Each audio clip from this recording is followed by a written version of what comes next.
Magandang umaga po mga kapatid. Kumusta na po kayo? At ngayon ay Martes, ikalabing-anim, ikalabing-pito ng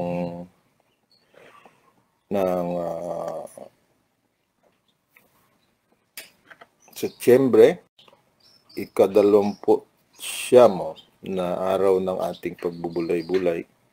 At bago tayo manalangin, basahin natin ang ating batayan ng ating pagbubulay-bulay ngayong umaga.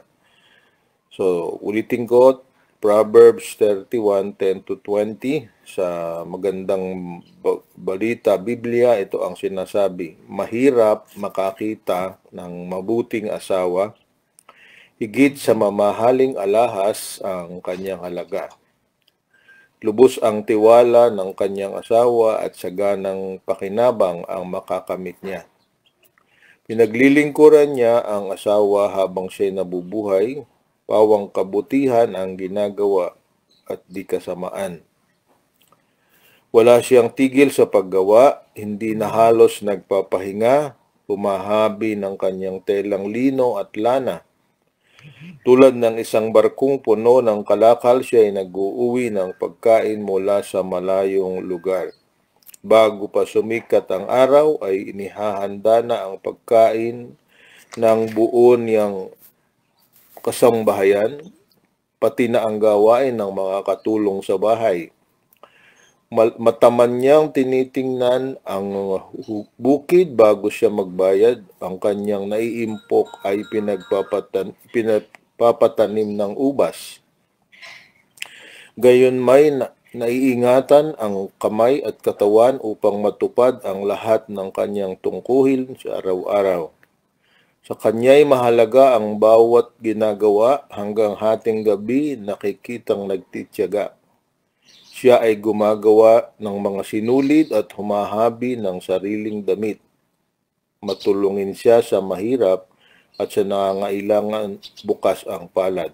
Yan po ang ating unang bahagi ng mga katangian ng mabuting may bahay ayon sa Aklat ng Kawikaan. Tayo ay manalangin. Salamat, Panginoon, na hindi nyo ginawang lihim ang mga bagay na kailangan namin upang kami ay mamuhay ng matapat sa inyo at pagiging kapuri-puri sa inyo rin at sa kapwa-tao. Buksan mo ang aming mga puso at isip upang maunawaan namin ang mga simpleng at payak na mga pananalita na galing sa iyong aklat. Salamat po. Ito po ang aming dalangin sa pangalan ni Jesus. Amen. Ang ating nabasa ay, sa aking palagay, ay hindi na kailangang ipaliwanag. Pinapahayag nito at dinidescribe ang mga katangian ng isang mabuting ina at mabuting asawa. Subalit dahil nga ang mga kababaihan ngayon ay hindi na nakatali doon sa kanilang mga bahay at karamihan ay nagtatrabaho na sa mga industriya, sa mga opisina, ang tanong na ating kailangan sagutin ay applicable pa ba o pwede pa bang ilapat sa mga kababaihan ngayon ang mga katangian na nabasa natin. At paano ba nangyayari ito? Yung pang isa-isang tanong.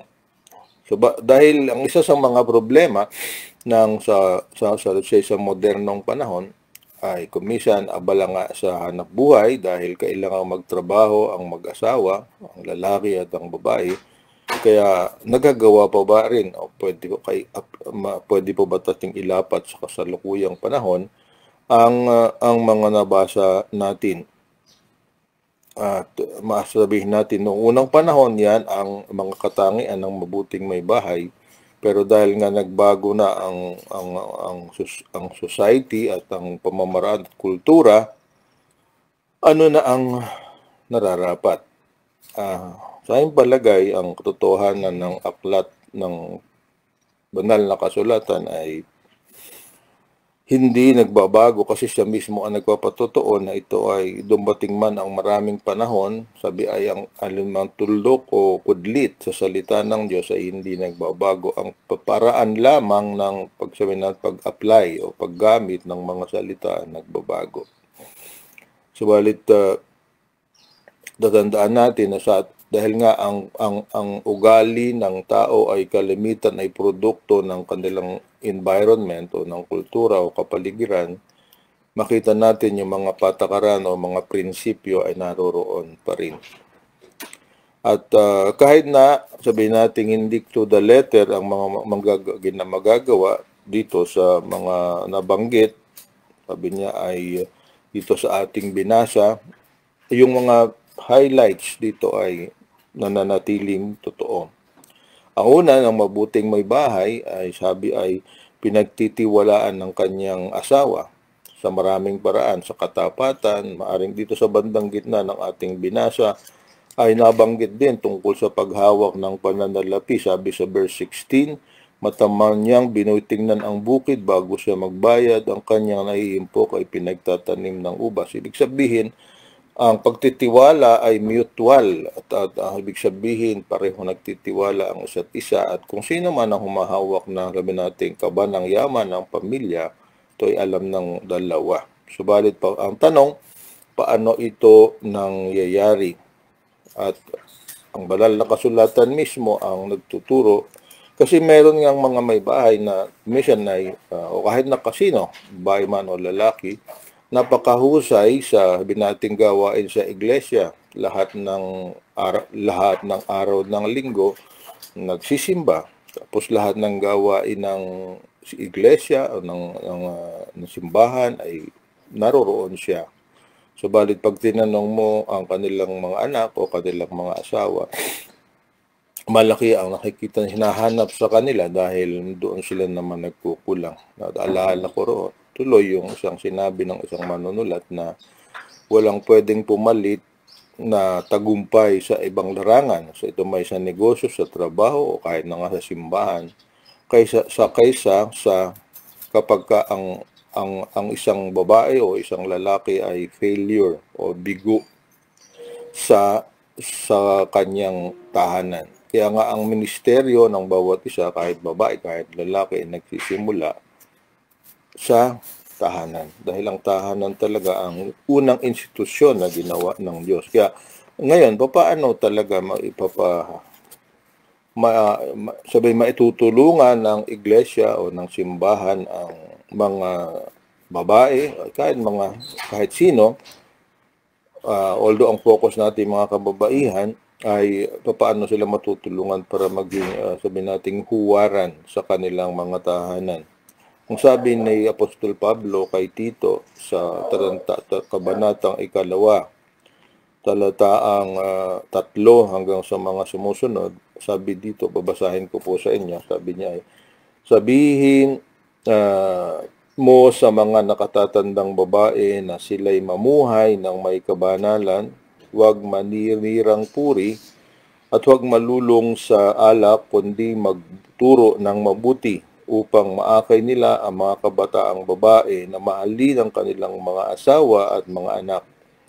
Ang kabataang ito'y kailangan ding turuan na maging makatwiran, malinis ang isipan, masipag sa gawaing bahay, mabait at masunurin sa kanilang asawa upang walang masabi ang sinuman laban sa salita ng Diyos ng dahil sa kanila. Yan po, napakasimpleng sinabi ng ang isang pananagutan.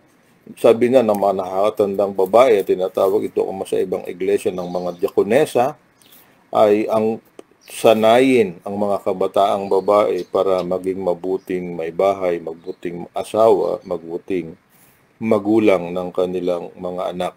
Kaya itong sinasabi ng sumulat ng Gawikan, makikita natin pinagtibay ni Apostol Pablo sa panahon ng bagong tipan na pananagutan ng nasa iglesia na mga kababaihan na sanayin ang mga kabataan babae upang maging mahusay na mga may bahay at asawa. Kaya ang hamon para sa mga bagong mga kabataan na maaring sa dating panahon ay bibigyan ng kabiyak ng ating Panginoon ay paghandaan dahil hindi nga nangyayari ng natural, lalo na sa panahon na ito na ang kultura ay nagbago na ng gusto, na kuminsan ng pinananawalaan ay social media at hindi ang salita ng Diyos. Kaya kailangang maging isang gawain ng iglesia at ng mga kababaihan sa iglesia ang paghahanda ng mga kabataang babae para maging mabuting asawa at mga magulang. Kaya isipin po natin, so ang tanong, paano kung ako ay isang kabataan na hindi lumaki sa sabi nating tamang environment, ang aking pamilya ay napakagulo, ang aking pamilya ay ang hiwalay, ang magulang, at iba pa mga sitwasyon na nakikita natin sa maraming mga kabataan sa panahon na ito. Isa lang aking natitiyak na solusyon, na lalo na sa mga kabataang babae, okay kahit sa kabataang lalaki. Kung nakilala mo at tinanggap mo si Kristo bilang Panginoon na tagapagligtas, ikaw ang magsisimula ng isang bagong nararapat at magandang tahanan ayon sa disenyo ng ating Panginoong Diyos. So kung hindi mo mabago ang sabi nating kalagayan at environment sa iyong tahanan, huwag ka na sanang maging isang ulit o kopya ng uli ng pamumuhay at kultura na kinagisnan.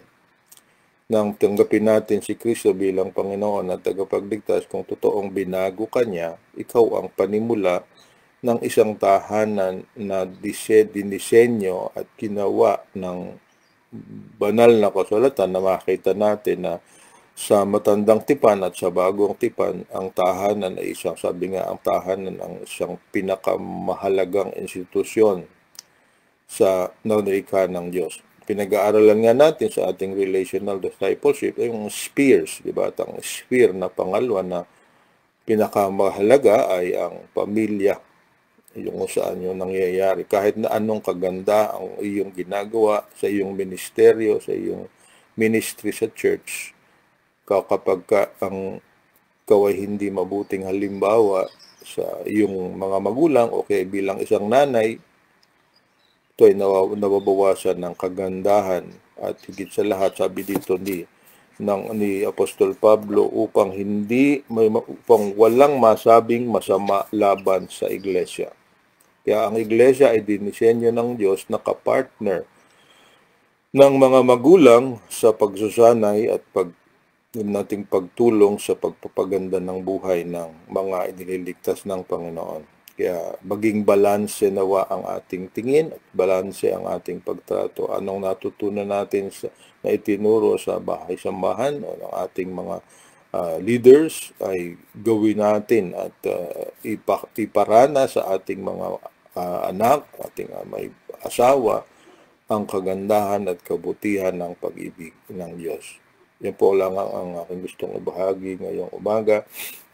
At of course, kailangan din naman na lalo na ang mga Kristiyano asawa ay maging tulungan ng kanilang mga Kristiyanong lalaki na tatay ay maging katuwang ng mga mabuting mumbahay sa pagkuhubog ng mga kabataan para makapagsimula rin sila ng isang bagong tahanan na nakalulugod hindi lamang sa tao, kundi higit sa lahat sa ating Panginoon. Pagpalain nawa kayo ng Panginoon at nawa ay makatulong sa ating gagawin sa buong maghapon at sa mga darating na panahon ang binasa nating mga katangian ng mabuting may bahay galing sa aklat ng Kawikaan. Tayo po ay manalangin. Salamat, Panginoon, na kayo ang may disenyo at kayo ang nag-invento ng pamilya. Naroroon ang ama, naroroon ang ina, at ang mga anak at ang sentro at pinanggalingan ng kanilang bahagi sa tahanan ay kayo po, Panginoon.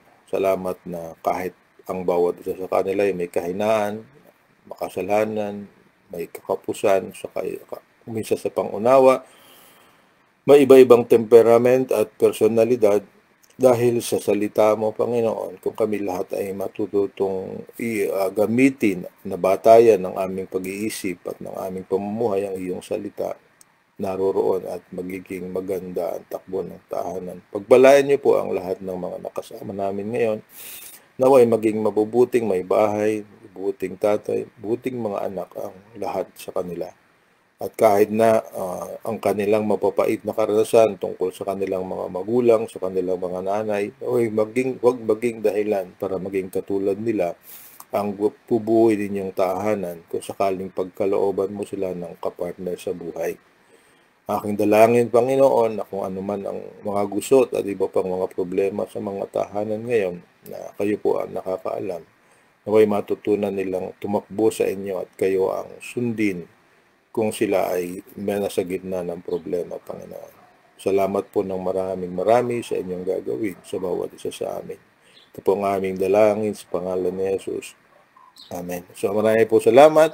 Magandang umaga po at naway makatulong sa atin ang ating napakinggan at nabasa sa salita ng Diyos. Hanggang sa muli po, marami pong salamat sa inyong pagsama.